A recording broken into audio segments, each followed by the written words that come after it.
Okay. All right. Como Cool. est? Como est? Y como est? Here we go with that. Does shit again. does that mean what time it is in Spanish? I know, bro. I know. It's a joke.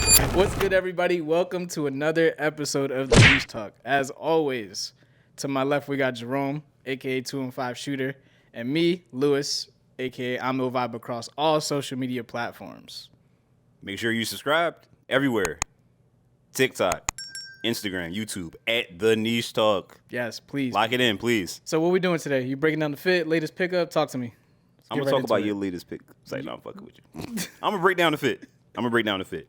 Real simple today. I actually know everything I have on, right? So we're going to start top down. We'll like see. a convertible, right? That's my job now. We got merch coming soon, yo. Hat is the Mag Park. It's a shoe that goes. It's a shoe. We're gonna start over.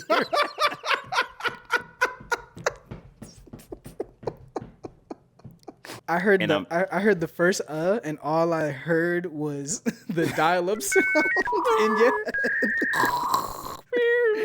Hat, A Ma Maniere, 5 is inspired, as you can see on the feet. Pants are Carhartt. Shirt, Heavyweight Legends, and just the Amazon vest. And then your Alma Mater 5s to go with the... I did that. You did that? I did hat, shoes, pants, shirt. I don't know in what world is that top down like the. No, I fucked up, right? So I said fuck it. We're just gonna hit the ground running. Yeah, it's too late. Yeah, like of course, that was hilarious. It's though. okay. That's a perfect way to start this. Oh my Tuesday. goodness. I am going to do both because, as you said earlier, this is our podcast and I can do whatever the fuck I want. So That you can. Yes, I can. I'm gonna break down the fit first. We have Hat Club.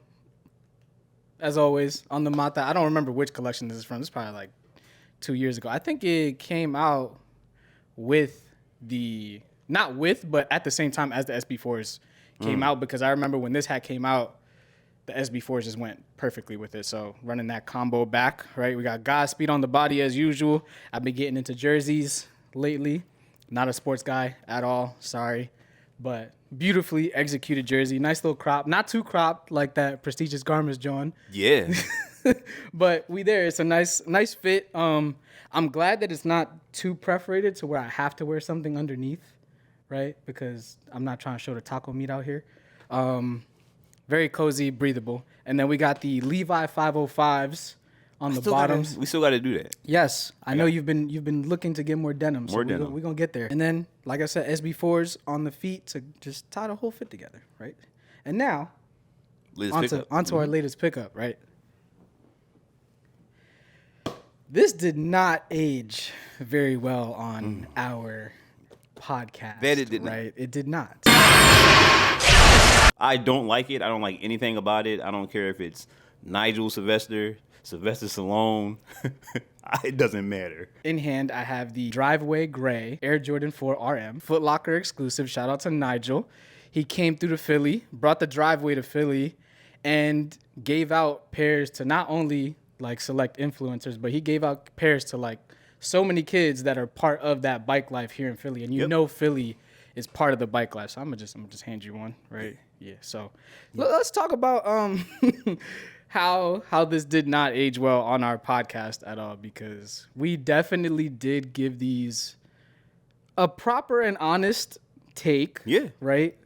But it's surprising to have a pair in hand. This ties back to the whole seeing something online versus in person. Yes. Yes. While I'm personally still not a huge fan, but my perception has changed versus online versus like now. This is something that I said I can only see me wearing with pants. Right. That remains true. I can still only see me wearing these with pants because I wore them at the event. You were wearing them with shorts. With shorts, and I did not like it. They looked okay.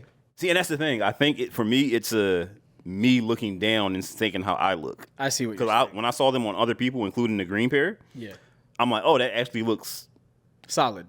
But I'm just like, well, not me. And that's a self-aware thing, I think. Imagine if everyone saw you how you look like down at your feet. It's like, oh, look, it's a toothpick. This is all you see. And some Nigels. Not a toothpick and some. It's a pretzel stick and some Nigels. Miller's pretzels. No, that would be no legs then. We would have ate them. back to the Nigel Jordan 4 RM. I know me specifically, I stated that the hype beast in me was like teetering the line, especially because the mini swoosh, the Yeah, mini you called swoosh, that out, bro. the mini swoosh. The mini swoosh was calling my name, and I was happy to be called out by Foot Locker to come attend the event, put love out there for Philly, and just like really get to see this in hand before anybody else, before the release. Yeah. And I'm very much there with you in a sense where like online versus in hand, there's a dramatic difference. There's a dramatic difference because these brands, they know what to do to like catch your eye in a different way, but it might not look the same in hand because I know a lot of people were saying these looked a lot darker. These looked a lot darker and Almost like a deep dark charcoal black. yeah, Kinda. exactly. And the one thing I did realize is that all the promo that we saw from Nigel himself, damn near like a size fucking 13 probably. That's what it looked like. Yeah, that's literally what it looked like. I don't know what size he is, but I'm assuming he has a bigger foot.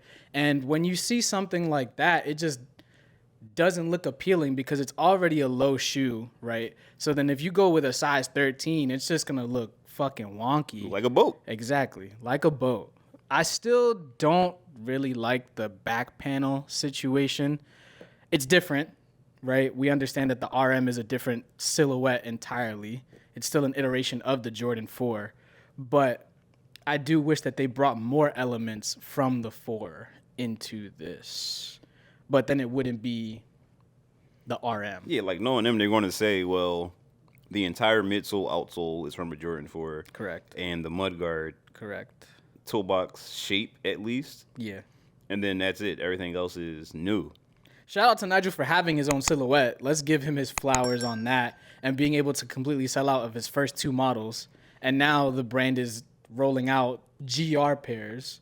So his silhouette. So that's my thing. Is this his shoe, or is this kind of like how, since he's a Jordan brand athlete, like how he had the Nigel Jordan 1s that first came out with his debut piece, and then he had the airships. Oh, the bike airships. He had the bike airships. So I guess these aren't his shoe, but he had the first yeah rendition of it. I'd like to speak for the community and say that we can give him this because it's not like they introduced the GRs first, because the first time we saw was the green Nigel Sylvester, and then they properly rolled out the GR pairs, and then they showed these. Yeah, and then they showed these. So like I'm gonna give it to him. This is his. The RM is his. He was successfully able to sell out of 2 pairs fast as hell, right? And I'm assuming the quantity was limited, so he can have it. Yeah. Like Nigel, good job. Proud of you for everything you're doing in the bike life community and coming to Philly and acknowledging that Philly bike life is like on the radar to even come do an event, because that's a beautiful thing. It's all about the community. That's what we all about over here. Yeah. So for me, my final takeaway with these is, one, like you said, like Nigel, appreciate you even taking the time to come out to Philly, because at the end of the day, you are a celebrity, and with that amount of influence and quote unquote power, a lot of people choose to be assholes and not engage with the community. The fact that you were here, and you weren't just here, you were actually engaging and, you know, laughing and joking and being a normal person, which at the end of the day, you are a normal person with an elevated status in the world, pretty much. My guy went from Philly, took a helicopter to New York, and then went to Paris, bro.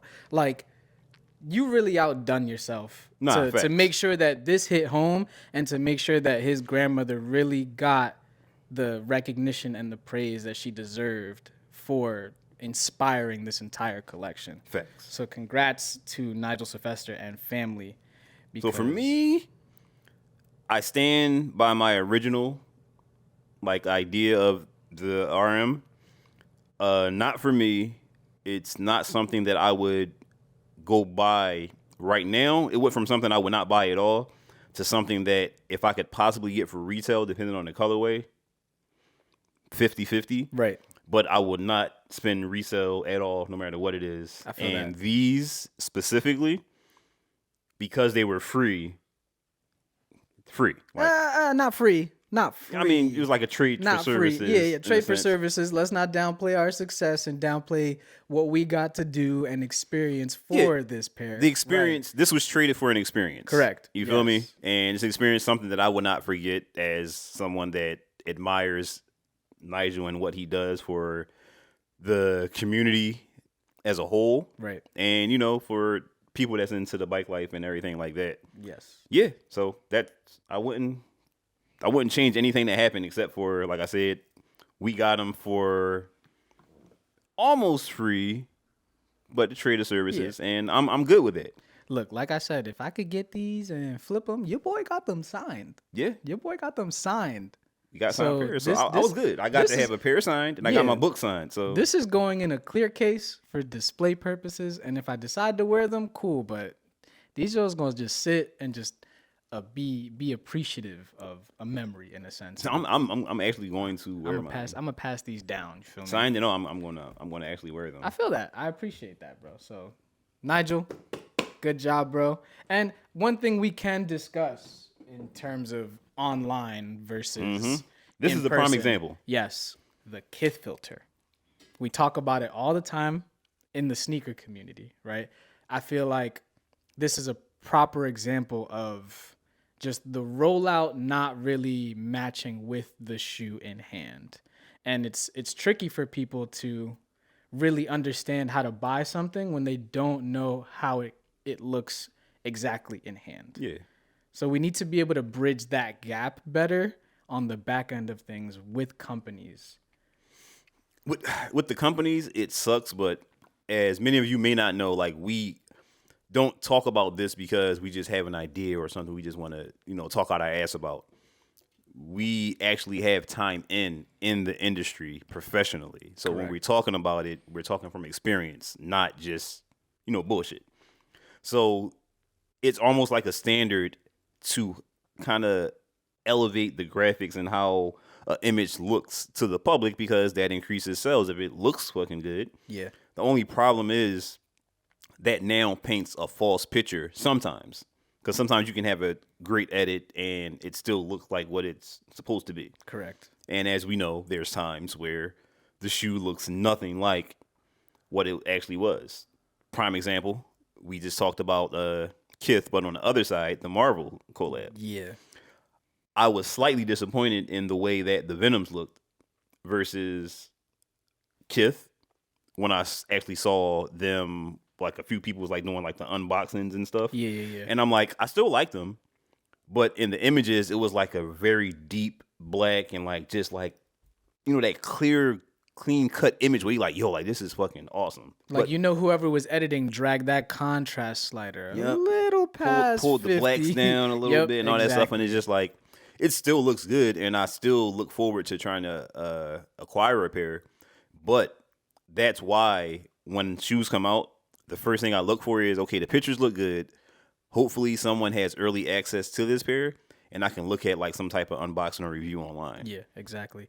And speaking of early access, I was able to shout out to my guy Kevin. I was able to hit early access, which still doesn't make sense because we have to wait 3 weeks. 3 weeks, Ronnie? 3 weeks, bro? Like, are you making I was the just shoe? about to say, are y'all making them? Are you making the shoe right now as I'm sitting here waiting for it?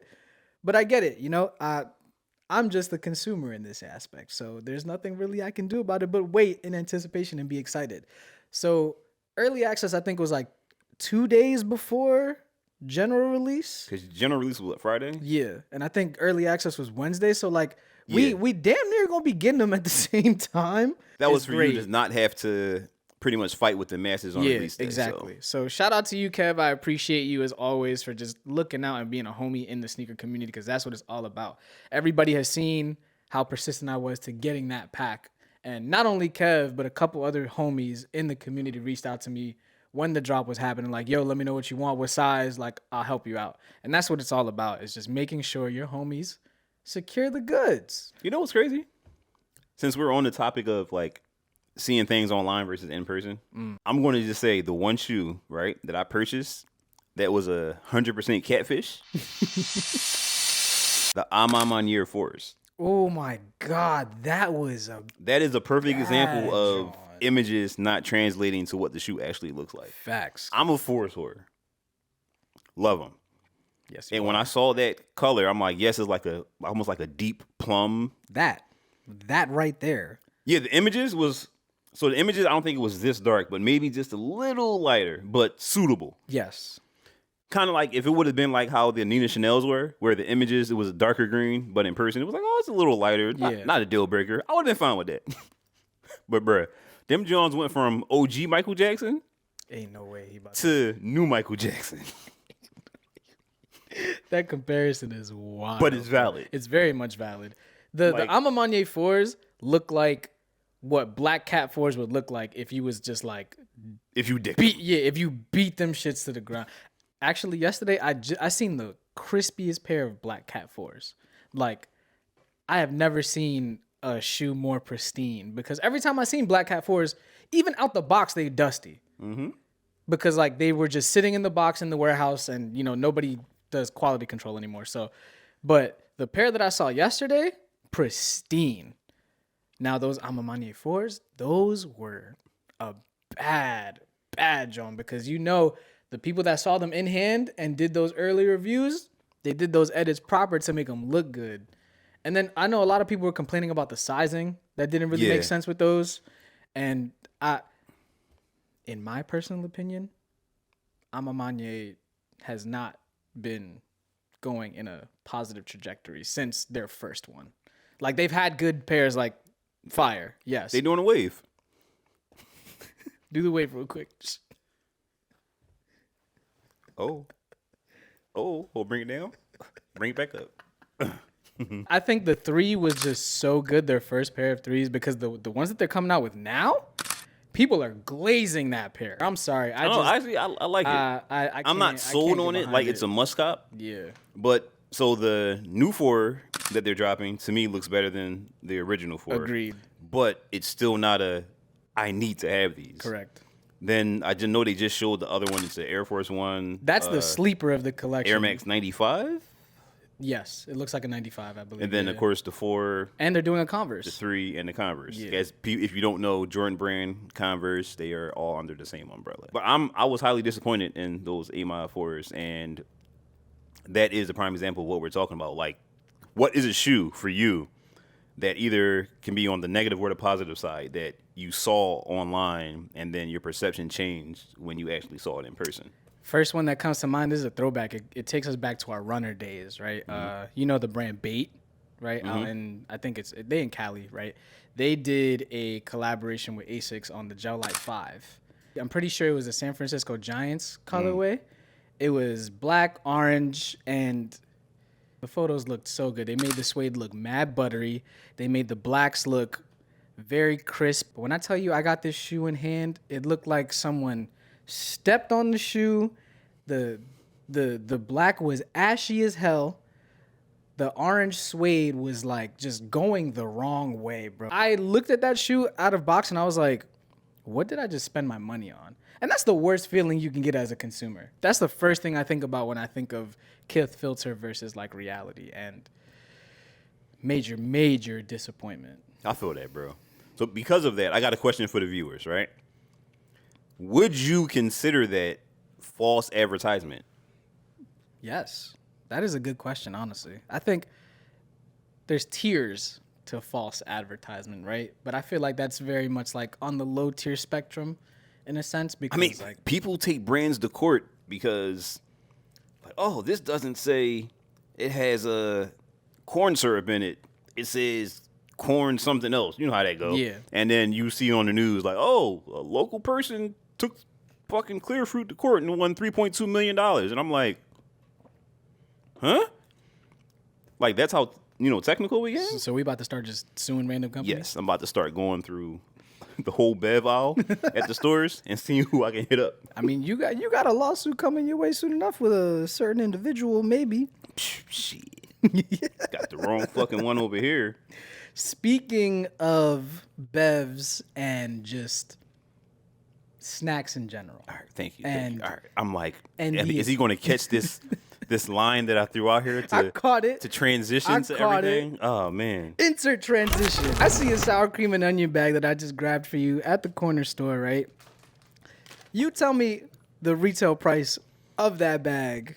As of October 20th, 2024, which is the expiration date, right? Yes. This bag of chips is $2.69. Before tax. Hey, yo, what the fuck? So per usual, this is a half a bag of chips. So air costs a lot of money. Air is expensive. But right now, we're just going to talk about how it's a little reminiscent to look back to the golden days of when chips were 25 cents, where the snacks were, you could get so much for so cheap. Give me top 3 snack. Me, as far as bagged snacks, it was always sour cream and onion chips. I Yeah. fucking love sour cream and onion chips. I'm not sure Rose Gold was a thing at the time. You talking about the pretzels? Yeah. Yeah, Or like the mini joints. Yeah. But I think before that was like the Hers joints. I think Rose Gold was like a The more newer, popular. or they might maybe in Philly. Yeah, oh yeah, because in New York, like, we ain't have hers. That's a Philly thing. Yeah, Hers is definitely a Philly PA thing. Hey, yo, relax yourself over there. I see you just.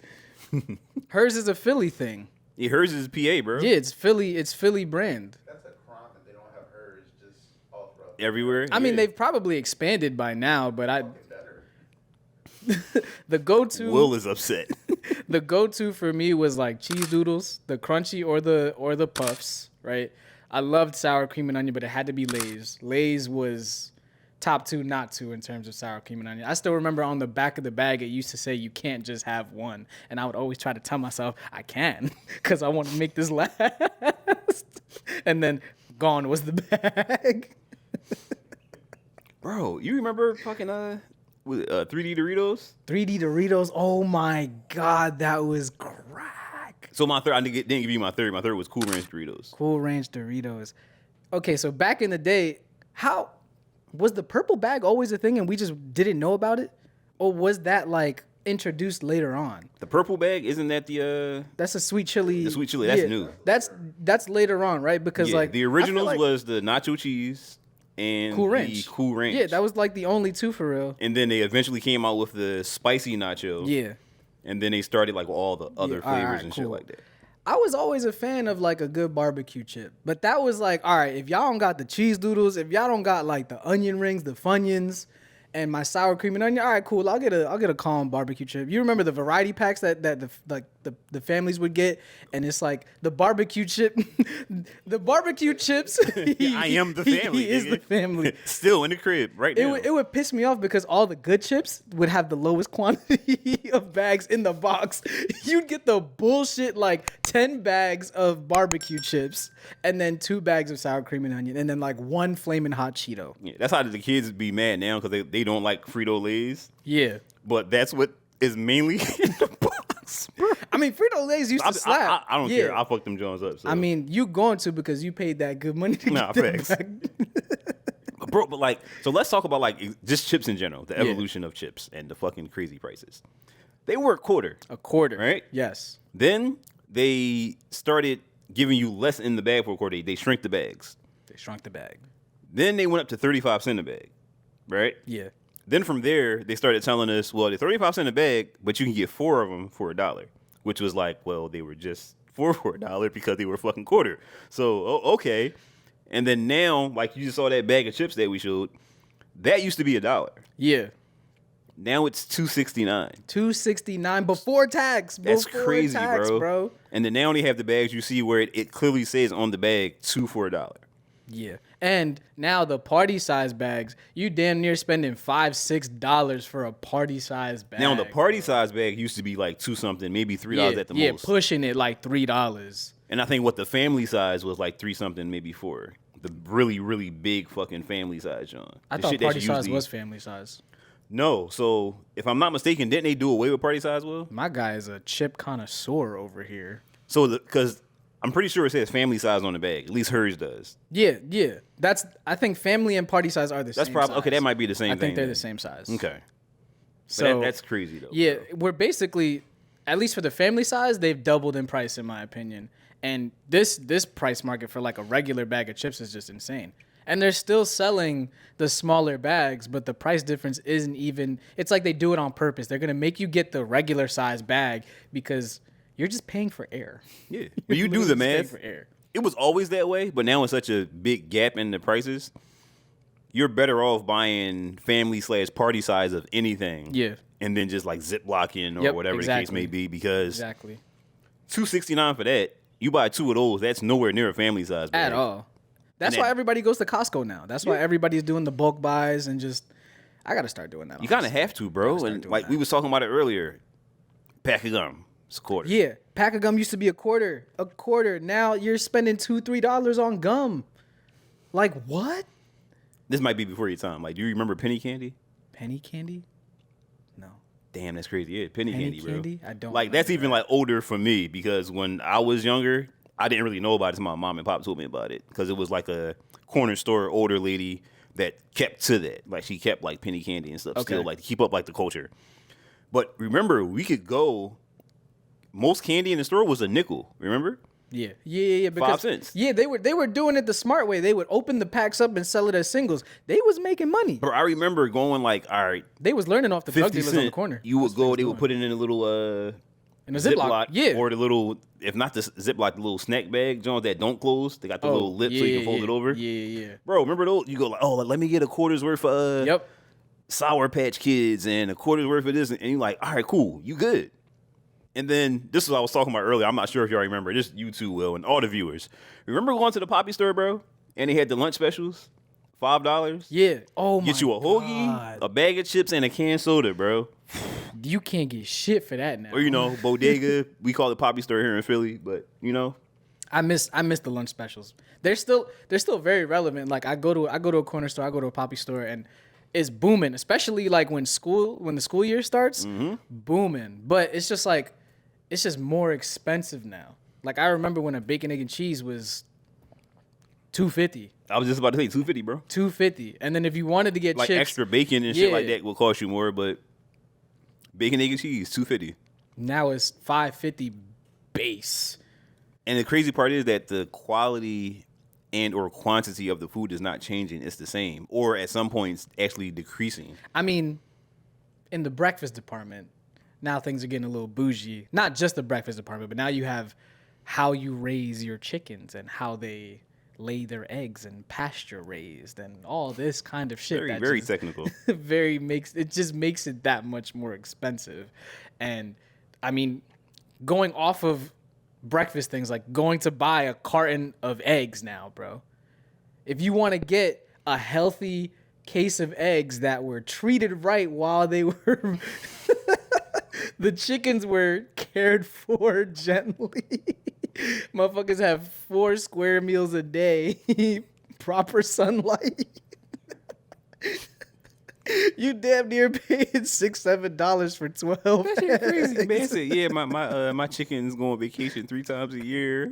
They got 401k. Look, that's why I was hoping Adrian and Alex's chickens would like last, so I could just buy eggs from them. Like, I'm not saying it's the cheaper route, but at the same time, like, I know they taking care of their chickens. I could support a homie instead of going to a supermarket, and I get some fresh eggs. You feel me? But yeah, RIP to those chickens. Yeah, bro.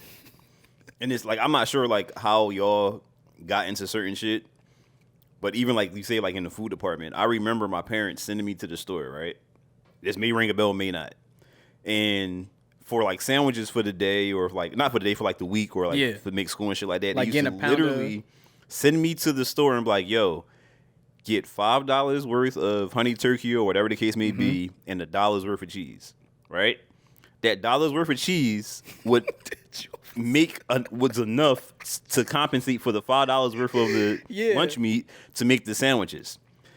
You know what you want to get if you ask for $1 worth of cheese now? They gonna take that slicer and bring it to the thinnest joint possible. You're gonna you get one slipper, bro. Like it's crazy. Like granted, we know like everything is at the high right now. Yeah. Gas, car insurance, like housing, everything. is, Everything's like, at the sky high except for us getting paid. The cost of living is always going up. but the compensation for what we do is like it goes up, but it's like a slower pace. Yeah, It's way like the cost of slower living is just like going, but getting compensation to be able to keep up with that is just like it's sad. Yeah, like when did Philly become a city that had $3 million homes, bro? Like, obviously, I'm oblivious to certain things. Like, I don't know the housing market and I don't know like every property, but it's just like even more abundant now to see like such high priced living situations in Philly when there's so many people that are like, I would never move to Philly. Right. I wouldn't dare to move to sometimes Philly. it's in the worst of neighborhoods, Yeah, bro. like in Kensington, we have over $1 million properties when you got zombies just casually strolling the neighborhood. Like, hey, come to Kensington, park your Ferrari in your million dollar garage. Just know you might come outside and it's a crackhead sleep on your hood, but Your Rari gonna be on cinder blocks, bro. like it's crazy, man. Like it's certain shit I won't speak on because like I'm not a fucking economic genius. And I Yeah. dabble in this and to know all this stuff to speak on. I don't like speaking on shit that I don't have at least a good idea about. So I don't.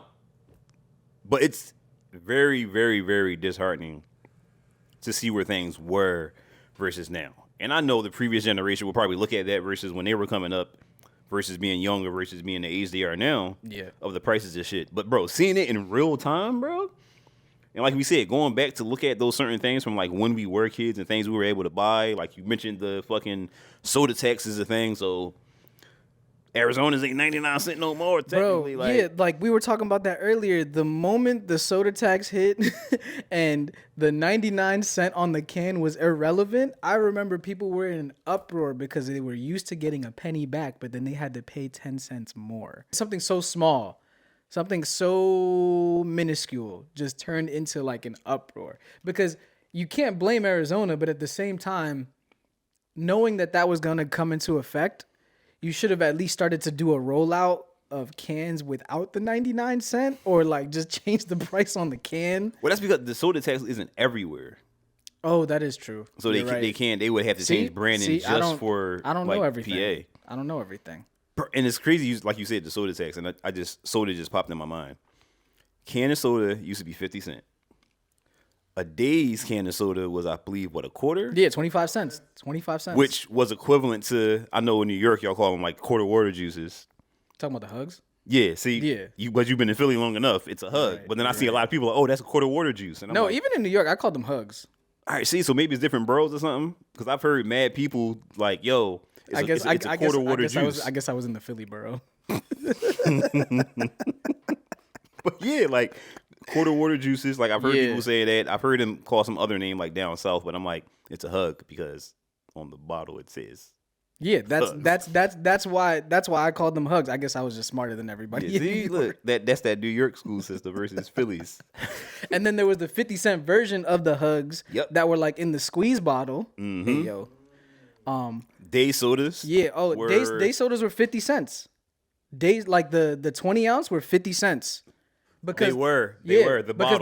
because the cans were 25 cents. Right, that was the downside. Yeah, Yep. exactly. Well, not the downside, the plus side for us. And then you had shit like actual branded can of soda was 50 cents. Yep. And a bottle was $1. Yep. It was clear as day. 50 cents for a can, $1 for a bottle. To the point, I'm not sure if they did that. Whereas though you can go get like a hot soda that wasn't in the fridge from especially from the bodega, it was $1. Oh, I didn't know that. Yeah, like the big bottle. Oh, you talking about like the 2 liter? 2 liters, Yeah, yeah. the 2 liter. Yeah. If it was hot, it was $1. So you would just get it, put it in the fridge at home. You just couldn't enjoy it right then and there. Yeah. I mean, I don't know who's going to buy a 2 liter to enjoy it right then and there. But and of course, if you bought it from the fridge because it was cold, they charged you more. Damn, I'd never realized Yeah. that. That's crazy. That's how it was. Bro, you remember pizzas were like $1.25, $1.50 max, like if you wanted to get pepperoni. And now, OG, I love y'all to death, Everything is gourmet. gourmet, but still, like I miss the days where a slice was just like $1.50, and if you wanted to get it with a soda, it was $2, and you was good, off that. Now slices are pushing $5-6. Like what? Like, what is that going to be looking like for like the kids? I feel like they're not going to care as much. I'm hoping that we just set up our next generations to the point where you're just not necessarily not looking at the price of things, but it doesn't impact you as hard as it impacted us. And also, I think comparing to what we had versus now, it's not going to be as a dramatic shift as their now versus the future. Because imagine a bag of chips costing like $6, like that bag of chips costing $6 in the future. I feel like at some point the world is just gonna flip shit. Like there's gonna be a threshold where you're like, all right, cool, we cannot pay this. We cannot pay this. But it's just people, especially now working in the food industry, like with babies and like being a barista and like really understanding. Now more than ever, people really don't look at the price of food when they're out to eat. I realize people don't look.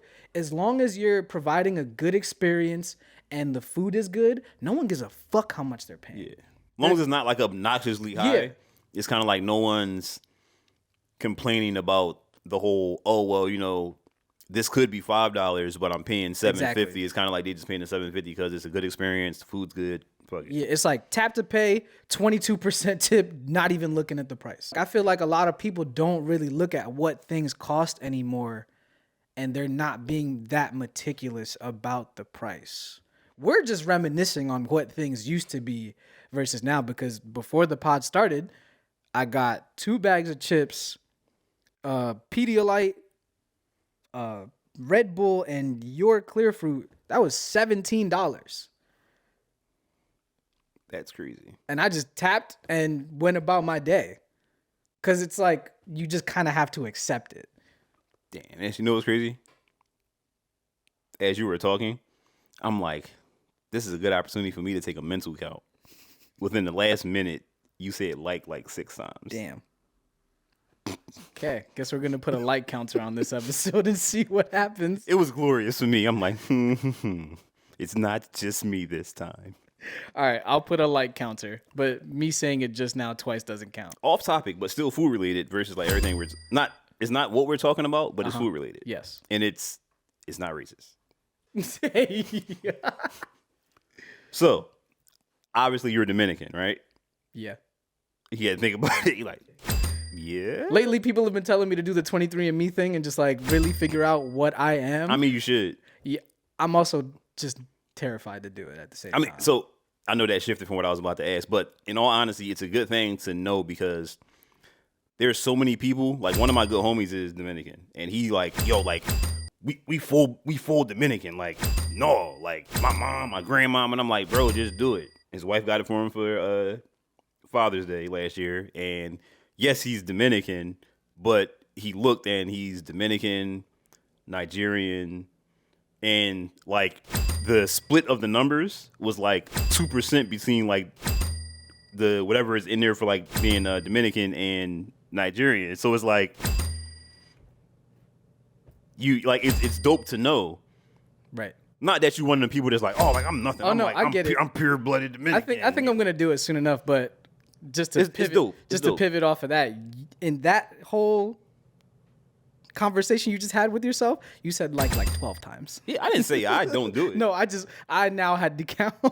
So what were you gonna talk about? So my in-laws, wife, everybody there, Puerto Rican. Obviously, you know, we got our homie Steph. He's Mexican. You and Jordan, Dominican. And there's something very common in all these cultures, right? Mm-hmm. The empanada, right? Mm-hmm. But I noticed to a lot of my Puerto Rican friends, when I say empanada, even though I know it's a pastelillo, they like, don't call it empanada. Like, it's not empanada, it's a pastelillo. But the reality is, I'm like, but you make your pastelillos with empanada discos. So, like, how does that work? So I started looking yesterday, just to get some insight. And in short, what it was saying that technically the basis of everything is an empanada, and then it's called different things based on the preparation. Yeah. But I just wanted to confirm that because I know if I ask my in-laws, they're going to chew me out. because they're gonna be like, no, it's a pastelillo. But then I also realized that while in Puerto Rico it's a pastelillo, but it also is called a empanadillas. I never heard that one. Yeah, me neither. Yeah. So growing up, how my family would say it is pastelito.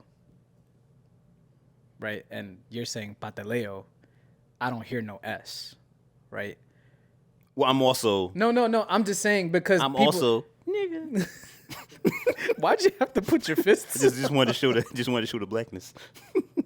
So, but I know some people that do say pasteleo, but pastelito is how I was raised to say it. And I don't know if that's correct or not. I don't know if that's a Dominican slang. Dominican brothers and sisters, please come correct and educate me because who knows? New York education system probably fucked all of us. But yes, I can agree that I think the overarching thing is empanada. And I think it does depend on, but I think the way you prepare it is the same fucking way. Yeah, it was saying throughout something like that the Puerto Rican pastelillo culture. Okay. has more filling than dough, and it was saying whereas though in as far as like DR, it's more dough than filling in comparison to the Puerto Rican counterpart. And then they So also what- started talking about like, don't hurt me, y'all. They would start talking about like meat patties and stuff. Oh and, yeah. So what they're saying is that Dominicans be skimping on their patelitos. I mean, it's a possibility. all I'm gonna say is, Puerto Ricans, if y'all put raisins in y'all patelitos, y'all are demonic. Who puts raisins? Puerto Ricans put raisins in their patelitos, bro. Where? Crazy, I know. It's Like crazy. my in-laws, they put olives in it, and Yeah. I love it. I hate olives. That's Well, just I me, love though. it. That's because I love olives. But yeah, like Yeah, I mean, raisins. Raisins, I bro. Americanize mine because I'm nigga.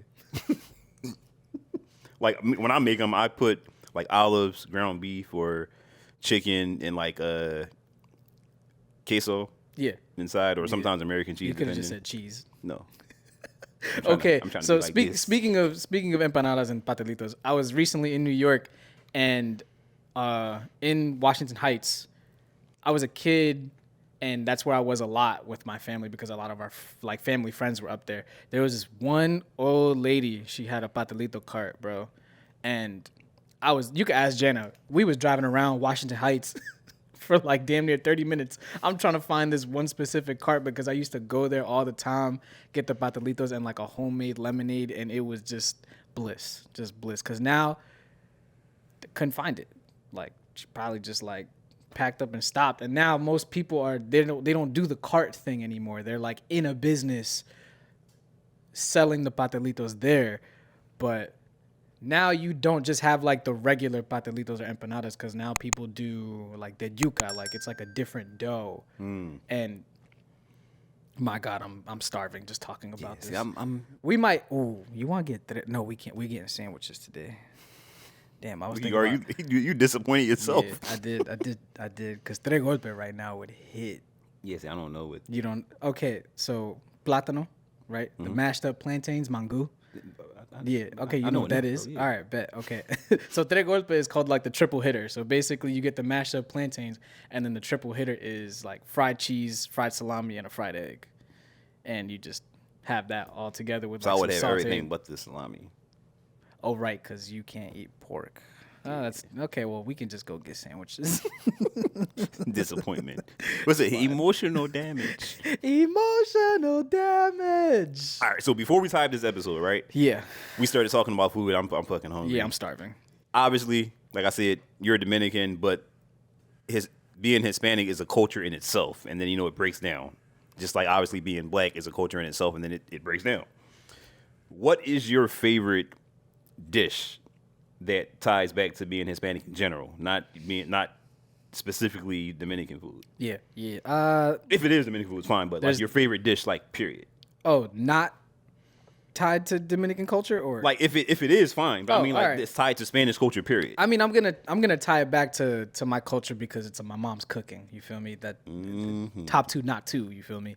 But there are two dishes that like just level the playing field when it comes to my favorite of my mom's cooking. So it's pollo guisado, which is like stewed chicken with yellow rice and red beans, and I feel home when I say that. Like just Your mom makes you basic fried? Yeah. It's fire. It's fire. And then the tres golpe that I was talking about, the triple hitter with the mango, that just, you can eat that any day, any time of day, and it's a breakfast thing, it's a lunch thing, it's a dinner thing. You can have it whenever, and it's just you're going to sleep. You're getting knocked the fuck out. That's why it's called the triple hitter. And I feel that. yeah. I feel it 100%. You got me about to call my mama so she can make some dinner. Yeah, 'cause what's up? We'll stay. you know she gonna be like, y'all don't love me no more. Specifically me. That's my favorite line. No matter what I see her, we have a whole conversation. Hey, Drew, I was going there doing that. As soon as I see a person, oh, it's you. You didn't even hit me back. You didn't even say when you was gonna come bring the kids and Felicia over to see me. I'm like, we was just cool yesterday. Like, where is this coming from? Yo, the older generation be so bitter, bro. It's funny as hell. How do you say? Is it pollo guisado? Pollo guisado? Yeah. Look at that. I'm about to go home like, babe, I want some pollo guisado. She gonna think you talk about sexy time. I'm like, hey, that too. Shit. Shit, a little bit every day. Fuck it. Put it all on the plate. Call it a day. Okay, so we're starving now, thanks to you guys and this current topic that we're on. I'm sorry. So we're gonna wrap things up here. We appreciate y'all as always. Make sure you're Make sure you subscribe to us on all social platforms at The Niche Talk. Yes, I'm Lewis. This is Jerome. We're gonna catch y'all next week. Oh, I needed it at the end. I needed to save you. I just had a brain fart because of hunger, bro. Man, Battery depletion. I'm gonna put the fucking AirPods down. Oh, I got hot. Oh, I got hot. Damn. Oh, Jesus.